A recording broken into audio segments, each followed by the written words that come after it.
Hey everybody, today I'm showing you another cool Tesla coil gun.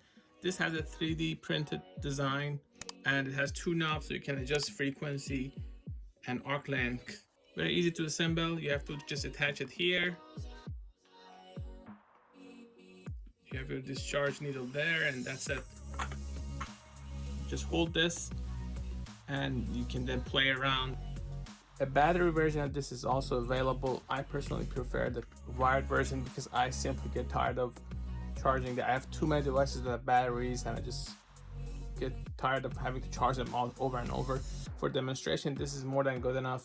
Obviously, if you need something more portable, you want to go with the battery version.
So one neat thing about this is that you can actually lock this. I personally just grab it from here and that way I don't have to hold the trigger and I can just move it around and play around with it. So that's one advantage this has over all the other models that I have tested.